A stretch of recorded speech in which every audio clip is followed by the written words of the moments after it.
There is a difference between blind love and criminal indifference.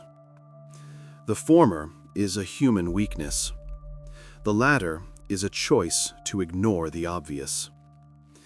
This story is about how maternal instinct gave way to the fear of being alone. In the spring of 2020, Maya Chappell was born. Her mother, Dana Carr, grew up in a family where harsh treatment reigned. Both parents abused alcohol. Her father kept the household in fear. He shouted, beat, and humiliated them. Dana's childhood was saturated with this terror, and she dreamed of only one thing: escaping as soon as the opportunity arose. As soon as the young woman got on her feet, she left home. Apparently, just in time. Shortly after, her father was convicted for taking a man's life and sent to prison. By that time, 17-year-old Dana was already dating James Chappell. He was 21. Many thought she was too young for a serious relationship, let alone motherhood. But the girl was desperately seeking what she had never received: warmth and care. James, for his part, wanted to pull her out of her toxic environment. They got married and began preparing for the birth of their daughter. After her father's arrest, Dana's mother filed for divorce and found a new partner. He turned out to be a decent man, easily bonded with his stepdaughter, and genuinely loved little Maya. Unfortunately, Dana's marriage to James did not give her what she had counted on. The relationship fell apart literally before their eyes. In the summer of 2022, when Maya turned 2, her parents separated. Dana did not intend to return to her mother, and it wasn't necessary. Almost immediately after the breakup, she began dating Michael Damond. Everything developed rapidly, as if the young woman was afraid to remain alone for even a single day. By the end of August of that same year, the young couple had already moved in together.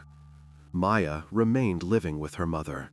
The new boyfriend did not have a job. Dana worked almost without days off to make ends meet. Money was constantly tight, so there were no funds for a nanny or kindergarten. Leaving for her shifts, the mother left her daughter with Michael, alone, in that house. Maya's biological father saw her rarely. His ex-wife hindered meetings in every possible way. All this took place in the small British town of Shotton Colliery. Life went on as usual. No one could have predicted that a tragedy would occur in a month.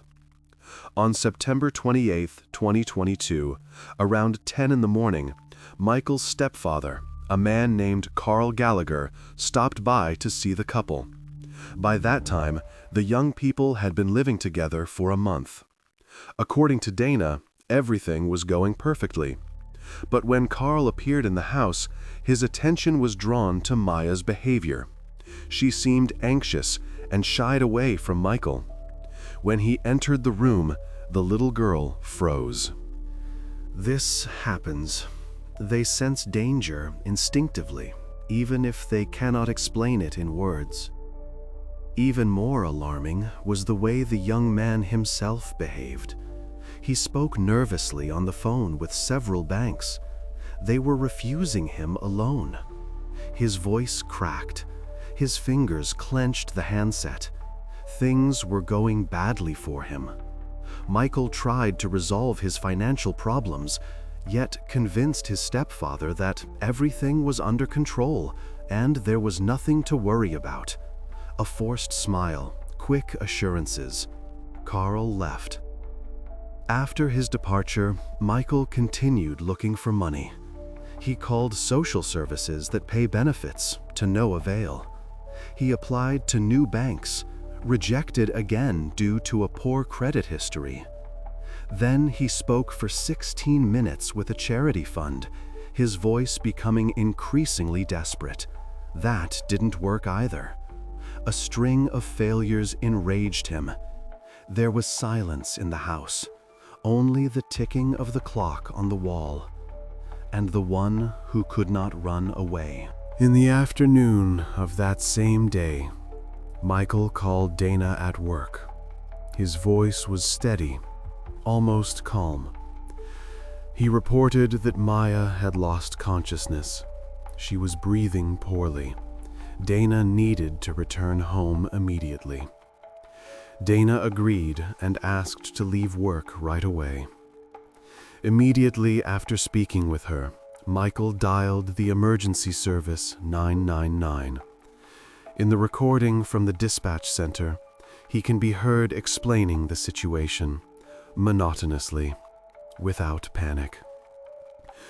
When paramedics and police arrived at the scene, they found the little girl in critical condition.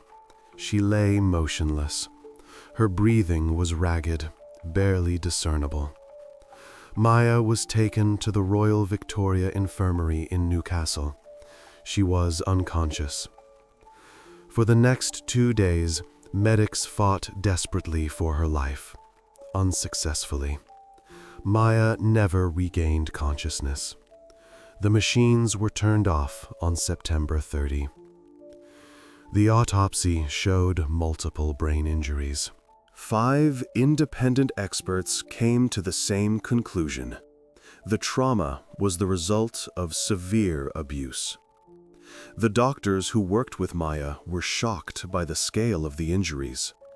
One of the surgeons would later say that in his practice, such things were encountered only after high-speed car crashes. Her appearance spoke for itself. Even in the most vulnerable places, large hematomas were found at various stages of healing. Purple, yellow-green, almost healed gray ones. Although it was difficult to determine the exact time of their appearance, judging by the nature of the bruises, most were inflicted precisely on September 28, on the very day when everything went wrong for Michael. Dana and Michael were interrogated separately.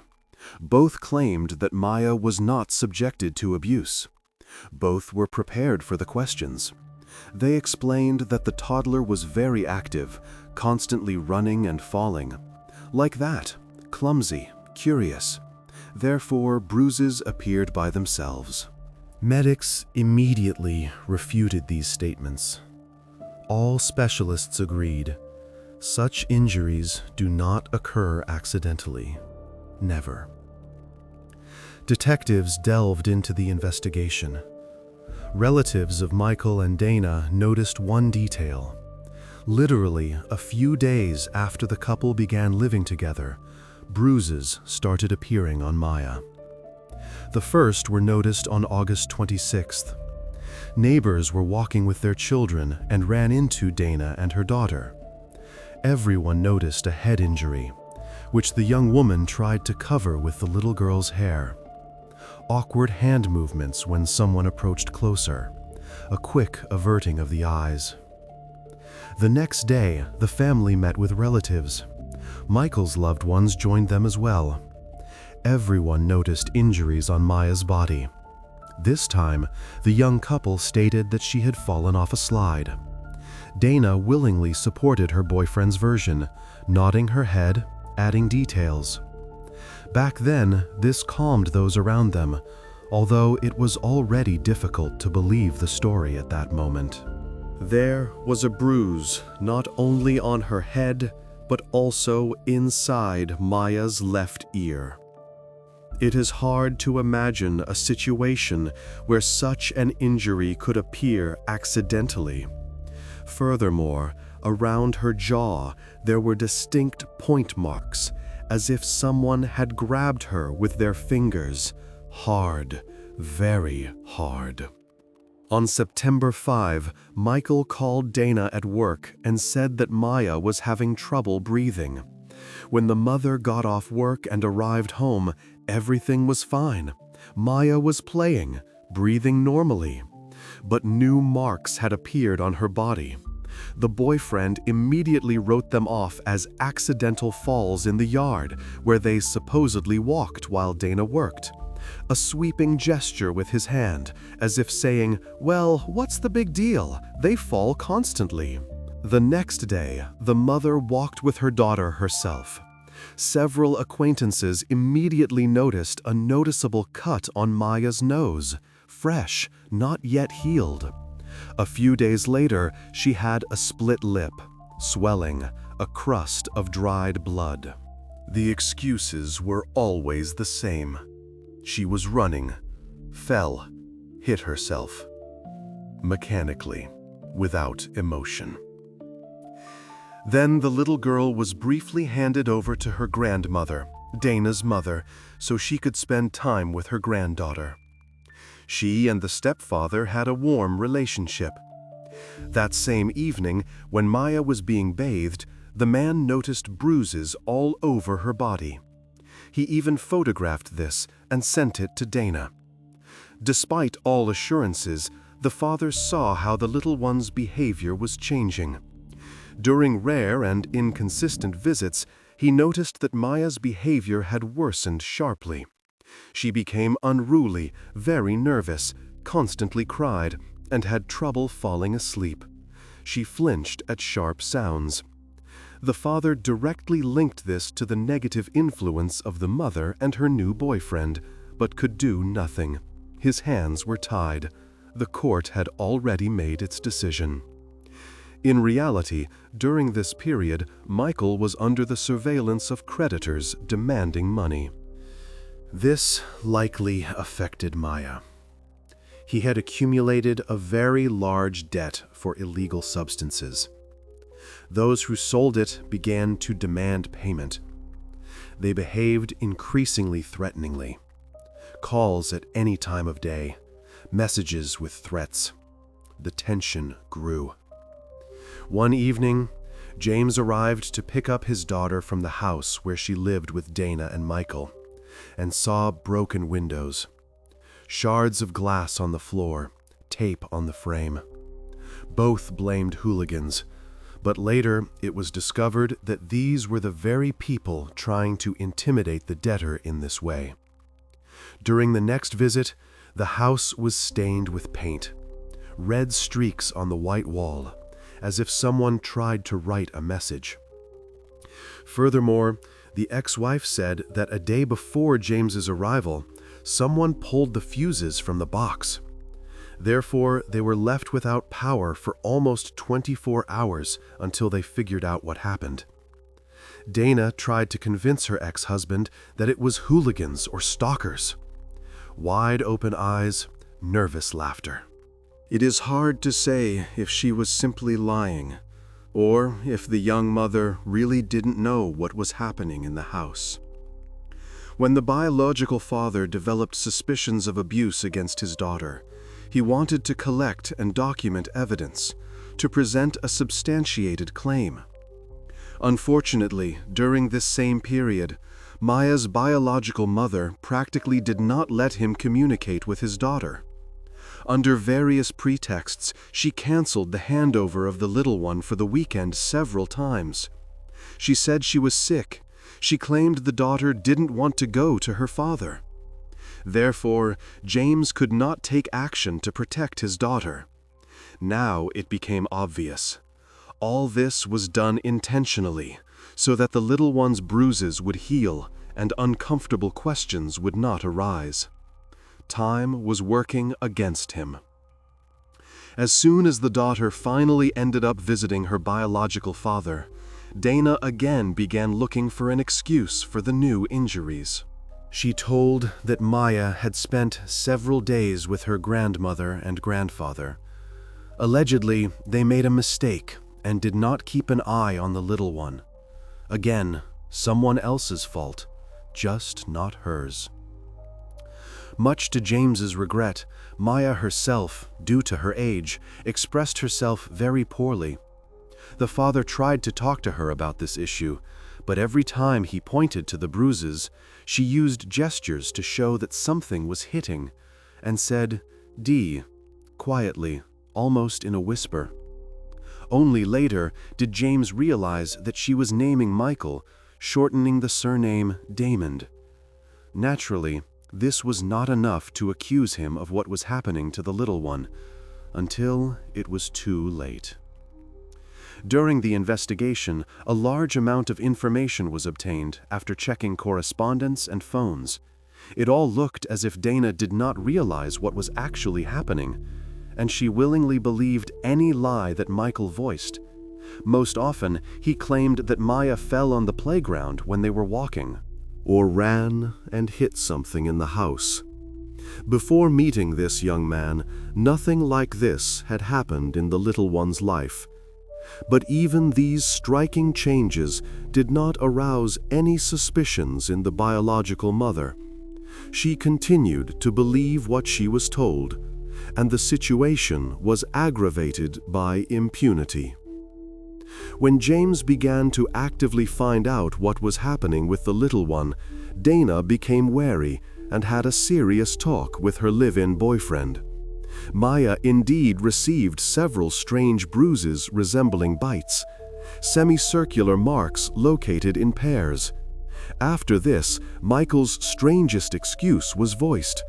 He reported that Maya bites herself. A pause in the correspondence. Then, seriously, she does that. Then the detectives had a question. Why, against the backdrop of all the strange injuries and the boyfriend's suspicious behavior, did Dana not turn to a medical center, nor to the police, nor to other specialists?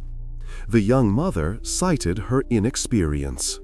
"I didn't know," she repeated again and again.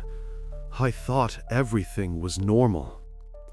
Michael himself, when everyone around began asking the family uncomfortable questions about Maya's injuries, simply said, if they didn't stop asking these questions and stop sticking their nose where it doesn't belong, then he would no longer babysit her. An ultimatum, harsh, direct. Contrary to expectations, Dana's reaction to this statement was ambiguous. She began to convince her boyfriend that she believed him. She began to justify her behavior and the need to save money. The dialogue ended with Dana confessing her love to him, saying that she trusted him, and she wants him to continue babysitting the daughter. Instead of verifying the suspicions against Michael, she continued to defend him. Even when she was shown photos of her beaten daughter, she assured everyone that, if not for her young man's supervision, Maya would have been injured even more severely. Twisted logic, but convincing to her. James was shocked by his ex-wife's naivety, but unfortunately, he could do nothing about it. Repeated correspondence between the lovers ended with Michael assuring Dana that under no circumstances would he touch her daughter, and she assured him that she would never think so badly of him. Even when, on that fateful day, Michael wrote a message that Maya was suffocating, the young mother ended the short dialogue by saying she loved her boyfriend and didn't want to lose him. Clearly, the fate of the little one did not concern her at all. Priorities were set. When the little one was found at home still alive, serious suspicions immediately arose about what had been happening to her. At the medical center, numerous bruises in various stages of healing were counted on her body. Among them were very suspicious marks resembling bites. The nurse who performed the initial examination would later say that her hands went cold when she saw her condition. After the autopsy, the forensic expert concluded that the little one had been subjected to prolonged torture with a blunt object, likely the fists of an adult. Everything pointed to Michael. Most attention was focused on the area of Maya's head and stomach. It was assumed that she could have been thrown to the floor with force. According to the surgeon who tried to save Maya, she looked as if she had fallen from a great height, or had been in a car accident at high speed. Internal organs were damaged, extensive hemorrhaging. Seeing these terrible facts, Dana finally began to suspect something, judging by her confession. Be that as it may, the mother's arguments that she once again knew nothing were a lie. The little one's condition was the result not of spontaneous actions, but of systematic torture by her live-in boyfriend. It was not a secret to her. Her entire circle spoke about this and asked the young mother to think, but she did not want to listen. When police and paramedics arrived at the couple's house to take Maya to the hospital, 27-year-old Michael was detained. He was suspected of what he did to the little one. The guy ended up in interrogation, but confessed to nothing. When Maya passed away in the medical center, the young man was accused of taking her life. He appeared at interrogation again, this time as the main suspect. But he still denied guilt. He sat calmly, hands on the table, gaze straight. On the contrary, he described his relationship with Maya as loving and full of understanding. According to the young man, he never even scolded her or raised his voice. But on that day, when she suddenly stopped breathing, he felt that she had become unwell. Before she lost consciousness, they were playing Xbox together, he on the sofa, she nearby. And then she went to the bedroom. Michael continued the game. About 10 minutes later, a loud thud was heard coming from the toddler's room. He got up to see what happened. While going up, he tripped. He found Maya lying motionless. It turns out she accidentally fell out of bed. This sounded unconvincing. He immediately noticed the little girl's intermittent breathing. Therefore, he contacted his girlfriend, summoning her home. And after that, emergency services. The dispatchers spoke with Michael while rescue services were driving to the call. He was instructed in detail on how to provide first aid. The young man, by his own admission, performed artificial respiration and heart massage. All of this was a lie. Even several falls from a bed onto the floor could not lead to the appearance of such a quantity of bruises. Everything pointed to the constant torture of the little girl, but Michael did not confess to this. He held himself confidently, answered clearly. Then the young man's stepfather, who had stopped by his home that same morning, spoke with detectives. He was so struck by Maya's behavior that he even wanted to take her with him at first. According to the man, she was crying, calling for her mom. She looked scared and even tried to hide when she saw Michael. She pressed herself against the wall, turned her face away. It was obvious that the little girl was uncomfortable next to this person. When the stepfather told the guy about this, he reported that everything was fine and convinced him that there was nothing to worry about. A forced smile, a light shrug of the shoulders. Despite this, the man managed to record a video on which frames of Maya's strange behavior were captured. Later, they were used in court, proof that the little girl was afraid. Detectives studied Michael's call history and were shocked by the time frames. The call to the dispatch service was made from a landline, but while the dispatcher was consulting the young man on how to provide first aid, another call was made to the bank on a mobile. The criminal simply left Maya in a critical condition in the room and stepped away briefly to request another loan. Her fate was indifferent to him. Money was more important. Besides all these episodes and the young man's suspicious behavior, investigators established that he was unfaithful to his girlfriend. In reality, he had a profile on an online dating site. During his life together with Dana, he corresponded and met with other girls. Correspondence was even discovered in which one of these mistresses confessed that she had gotten pregnant by him. Communication with her ceased immediately. The last message remained unanswered. Besides illegal substances, Michael took steroids. Precisely this had a serious influence on his aggressive behavior and emotional state, especially under conditions of use. He simply did not control himself in certain moments. Hormones, anger, deaths, everything mixed together. Because of this, Maya suffered. She was nearby. She was defenseless. Dana continued to insist that all this was unknown to her. The young mother was also accused of cruel treatment of her daughter. It was considered that she, through her indifference, contributed to what was happening in the house.